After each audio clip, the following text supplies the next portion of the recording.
Hey, so assalamu alaikum again, everybody. Inshallah, everything good with y'all. Um, for today, I just kind of wanted to go over like the do's and don'ts of Ramadan, the things we should be doing. Not a lot of it does seem kind of like obvious, but there are a few nuances that we may not be too aware of. So I just wanted to kind of run through it, make sure we all doing everything, we hitting what we should, staying away from what we should, yeah, stuff like that. So yeah, the main thing, first thing, of course, make intention to fast. Um, that doesn't really have to be said aloud. That's normally made, right before Ramadan starts. But in any case that your fast is stopped during the month, you of course reinstate it. Pretty simple stuff. Next thing, take suhoor if you can. Prophet Muhammad sallallahu alaihi wasallam said, take suhoor as there is blessing in it. But missing suhoor does not mean you can't fast. So yeah. Next thing is salat and sadaqa zakat. So with your fast, it's not accepted if you don't make salat. So that's why it's paramount to stay with it because salat is one of the things that differentiates us from the disbelievers. Um, in terms of salat, of course, we have tarawih at the end of the night. We try to do that. It's not obligatory, but it's super, super, super recommended. Make either 8 or 20 rakat, and you'll finish with witr of either 1, 3, 5, etc. rakat. And regardless of how many surah we're not in the masjid at this time. It's a lot easier when somebody else is leading us. But regardless of the amount of surah, just try to go through it. Allah, He's grateful for whatever we do. So yeah. And for that, a lot of people, well, some people say that it's okay to read from the Mus'haf while you read, while you're going through Taraweeh. Others say it's not. So I would say, like, go to your local scholar, see what they have to say about it, and kind of figure out what you feel is the best opinion.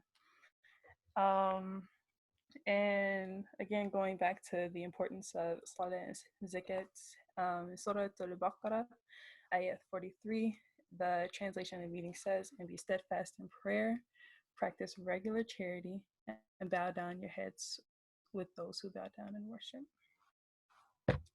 Another really good thing is to increase dhikr and dua during Ramadan. This is especially important, for sisters during a period we can't fast or we can't make salat. So we kind of feel like we're not doing enough or like we can't nearly do as much as everybody else, but dhikr and dua are just as important. And it still allows us to, gain those rewards that are given during Ramadan. Dhikrs, they include Subhanallah, Alhamdulillah, Allahu Akbar, as well as myriad of others. And we can go over those in future meetings as well. And like I said, making dua, reading Ayatul Kursi, and dua qunut, all these different things, they all have great rewards within them. And inshallah, we can get those. Hastening to break your fast. There's a hadith that says Prophet Muhammad wasallam said, the people will remain on the right path as long as they hasten to break their fast. Of course, if you're not able to immediately break it, there's no like repercussions for that, but just try to do it as soon as you can. Also trying to read the Quran more. If you don't know Arabic, try to learn the Arabic. If you already know the Arabic, try to learn the tajweed. If you already know the Arabic and the tajweed, try to memorize more of the Quran. In terms of reading, you can read one ayah a day, one surah a day, one juz a day, whatever you feel is manageable for you. And the great thing about this time is that, our rewards are multiplied. So the blessing for reading a letter of the Quran at this point is tenfold, and if you struggle with it, it's 20-fold. So in, like with evidence with that, there was a hadith that Prophet Muhammad said, whoever recites a letter from Allah's book, then he receives the reward from it, and the reward of 10 like it. I did not say that Alif Lam Mim is a letter, but Alif is a letter, Lam is a letter, and Mim is a letter. And yeah, so going through those, like the main things that we should be doing during this time. Of course, there are a myriad of other things we could do, but if we can really just focus on those, we can already get a bunch of rewards from that. So yeah, going into what we should not do. We shouldn't not fast for small reasons. Like I said, exams are coming up, and some people may say, "Oh, I can't fast. It's an exam." We're supposed to still do the things that we do on a normal basis while we're fasting. So yeah, of course, if there are like excruciating circumstances, you know yourself best, and we can always make up these fasts after Ramadan. But we try to do them during this time while we can. You can't eat and drink intentionally, but of course, in the event you do so unintentionally, you continue your fast. There's a hadith that says Prophet Muhammad ﷺ said, if somebody eats or drinks forgetfully, then he should complete his fast, for what he has eaten or drunk has been given to him by Allah. Another thing that's very important that we should not be doing during this time is lying, gossiping, and backbiting, as well as using obscene language and such. Another hadith said that whoever does not give up forged speech and evil actions, Allah is not in need of his leaving his food and drink. So essentially, no matter how much fasting you do, no matter how much you pray and such, your continued use of these things, your continued lying and such, they kind of mitigate the good deeds that you do. So it's in vain essentially. Also having intercourse that's not allowed while fasting, but we ain't gotta worry about that. Hopefully we ain't worried about that. As well as trying to stay away from things that may make it difficult for us to keep up the things that we're supposed to do. So if staying on social media may you know keep you from doing the things that you're supposed to and kind of keep you idle for a while, maybe try to stay away from that. I'm not saying completely get away from it, because that could be difficult for a lot of people, but try to like lessen the amount of time you may use it, so that you can spend more time um, doing other things that get you rewards. So yeah, that's mainly it. So do y'all have anything that y'all would like to add, or you think I forgot, or I may have misspoke about? No, they're actually really good points. I would say, everything that you said is really spot on and is really good. The only thing I would add really is with the tarawih. Um, well, tarawih is a very important aspect of Ramadan in terms of like the message and everything like that. Mm-hmm. It is not. It is okay if you can't perform it right now by yourself, or say if you're the only person in your household, or if like there's not somebody else who can really read the Quran fully all the way through. Yeah. It's perfectly fine. Like there's a hadith that says that if you pray Isha on time and then you wake up and you pray Fajr on time, it's like you were standing up for the whole night anyway. I got So you. it's like you have to, there's it's okay if you can't necessarily do the Quran or like do the Tarawih and stuff like that. As long as you have the intention that I'm trying to listen to Quran, and even if you wake up for Qiyam, which is like if you wake up, there's a time that you can wake up for Qiyam and play like 2 rak'ah sunnah, Yeah. it's okay. So I mean, it's like Tarawih is very like a very what do they call it, like a flexible subject. Mm-hmm. Even so, it's okay if you can't do it, but like Rufeda said, it's very important that you uphold the 5 times prayers and everything with that, because those are very important to that thing. Mm-hmm. But yeah, really, that's all. And I also wanted to harp on what she said about the rewards increasing. In this month, it is reported that all the shayateen are locked away. Like all the shayateen are locked away, and this is a very holy month to where it's like we as humans don't even know the number placement of our rewards. So we're trying to do as much as we can do possible, because like in Islam, it's very like this prayer is worth 25, 10. Like there's actual numbers used, while in Ramadan there is no actual number. Like we actually don't know how much that it can go to, how much. So this is a very like important time to try to practice as much as we can. But yeah, those are really it. If you have anything else. No, I don't think so. Yeah, and then I guess like I said, going back with what you said about Tarawih, yeah, don't feel bad about how little or much you may not know. Even me personally, I don't necessarily know as much as I wish in terms of my memorization of the Quran, but I recite what I can and I do what I can, and inshallah, that's being accepted. So yeah, that's it. And do you have anything to say, Abdul?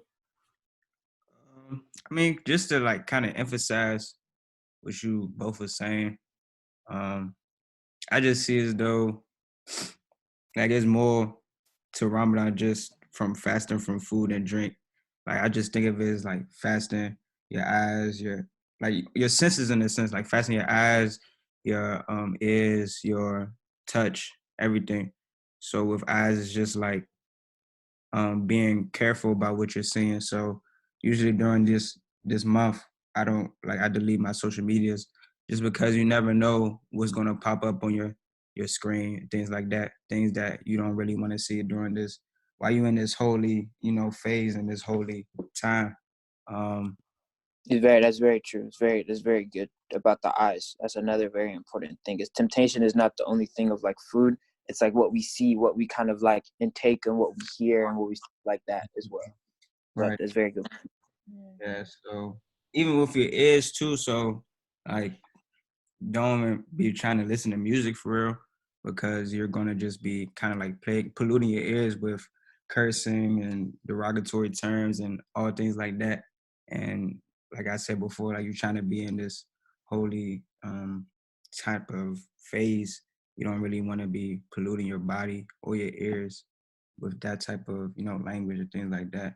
And just to emphasize what you said with your mouth also, like just don't be cursing, don't backbite, don't be lying. Like essentially, I see this Ramadan as you're literally stopping doing like I feel as though these are all things you're supposed to be not be really be doing in the first place. So it's just about like honing in and not doing all the things you like really not supposed to do for real. So Yeah, yeah, and No, I, 100%. Oh, I'm sorry. Continue, Roberta. okay, I was gonna say that's. I feel like that's a huge point, a huge, yeah, huge point of Ramadan, is that it's not just a time for us to like, be the best we can be. It shows us how we could be throughout the rest of the year as well. So it's a time for us to really hone in and start these habits, so that at the end of Ramadan we can continue these on. So yeah. And that's a very good point. Like consistency, I always brings to me with Ramadan is like, of course, we can have these big changes in this month, but you're really trying to establish habits that you can continue to carry on for the rest of the year and the stuff like that. And that's what fasting. A beautiful thing about fasting is not only it depraves you of your like it makes you not like have a discipline thing. It encourages that discipline aspect, but it also makes you really conscious of everything that you do. You'll notice that when you're fasting, you understand time a lot more better than you did when you're not eating. You'll continually look at the time to see how fast it's going, how slow it's going. Like consciousness is a real big thing in Islam, and I feel that Ramadan is a good reminder and for you to keep on going. And after Rufaida's thing, I just kind of wanted to add a little bit points about the Quran, and like how we can kind of really implement it during this month, and a little bit about Sunnah.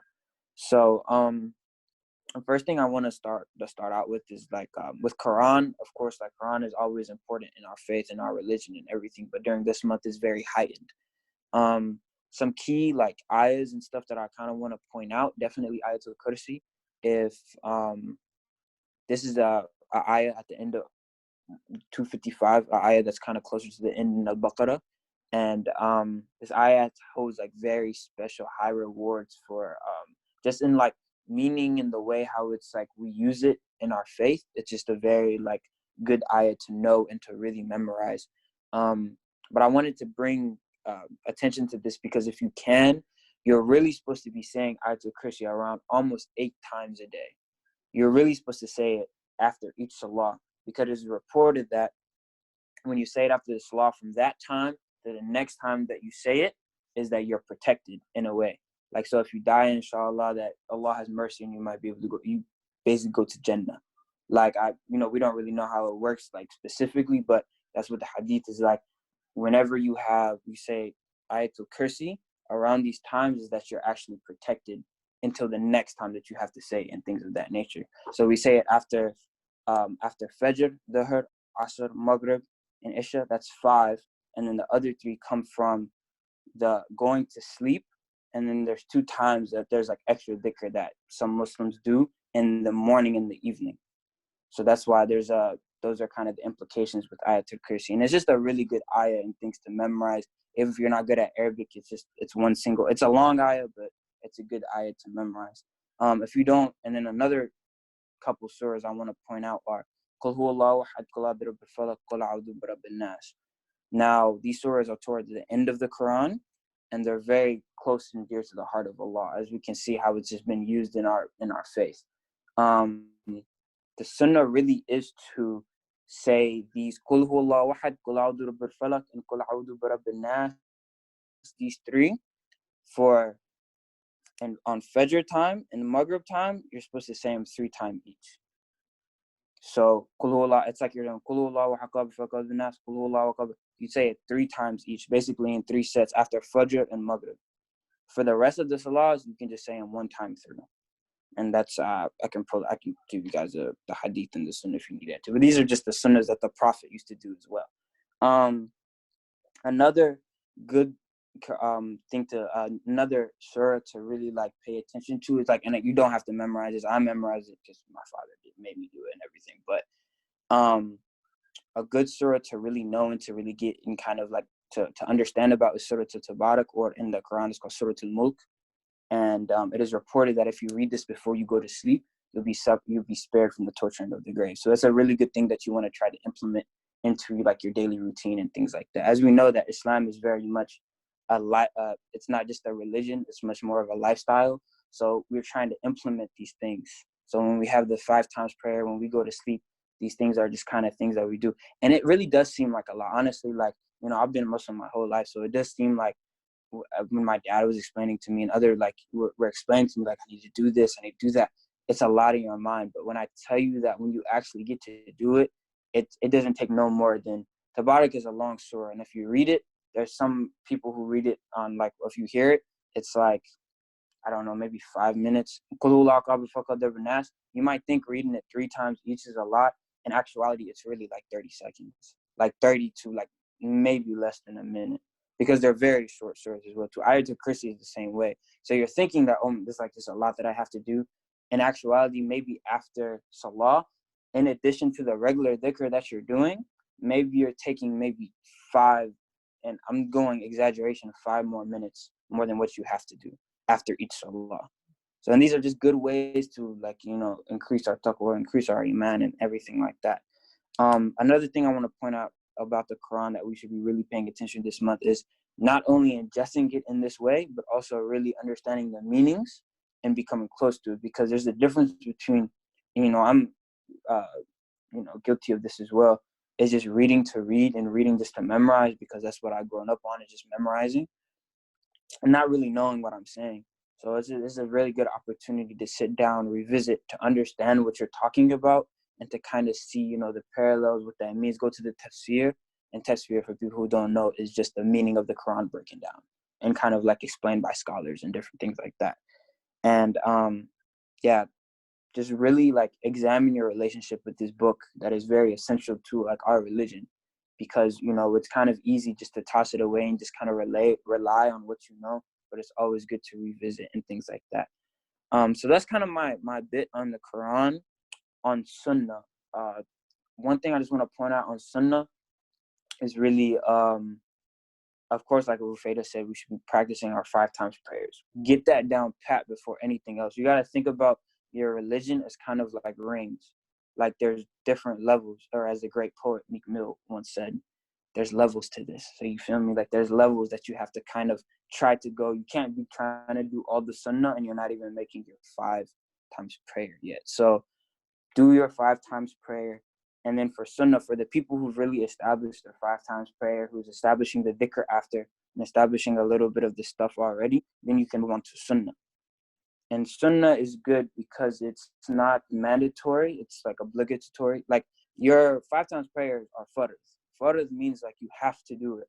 Like if you do not do it, you will be counted on. Like you didn't do it. Like we have our left and our right angels. You will be counted on saying, he didn't make this prayer, she didn't make this prayer, blah, blah, blah. Sunnah does not work in that way.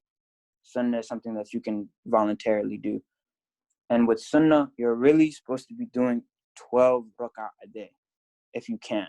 And there's ways to the Prophet Muhammad SAW used to do it in ways that were broken it up to make it very easier. And disclaimer, like I said, make sure you do your 5 times prayer and all the other stuff, first before you move on to the step. And when you feel like you're ready, you can do it. Because what Allah loves most is consistency. He doesn't want somebody, you don't want to be doing like, you feel me? So if you can do 2 or 3 in the beginning or 4, get that down pat and then move on. Like, nobody's saying you have to be like, oh, let me do 12, 12, 12, 12, 12. You know what I mean? And it's hard. Like, me personally, like, I don't do 12 every single day. Like, I can't, like, I don't do 12 every single day. So, like, I'll try to make it at least, I'll do 4 a day. In my mind, I'm like, if I can do 4 sunnah in a day, alhamdulillah, I'll be good. But I'm going to try to shoot for more. But if I can do 4, that's my baseline is 4. So the way how they split up the sunnah is you're supposed to do 2 before Fajr. You do 4 before Dhuhr. You do 2 after Dhuhr. And really, some people, they say you can do 4 after Dhuhr, but then the second 2 that you do is not, it's sunnah, but it's a different type of sunnah, and it's kind of a lot to go into. Then you do 2 after Maghrib, and then 2 after Isha. 2 to 6. I'm sorry, I'm doing them at 8. Yeah, 10, and then 12. And then that's how you can get your 12. And you don't, the 4 after Dhuhr, that's just kind of something extra you can do. But most of it's agreed upon to do 2. So that's how you really get your 12 rak'ahs after. But yeah, I just wanted to kind of emphasize, that the sunnah aspect of it. But once again, this is just an extra thing that you can be doing, an extra way to be reading the Quran, to be ingesting the Quran and things like of that nature. But yeah, that's really it.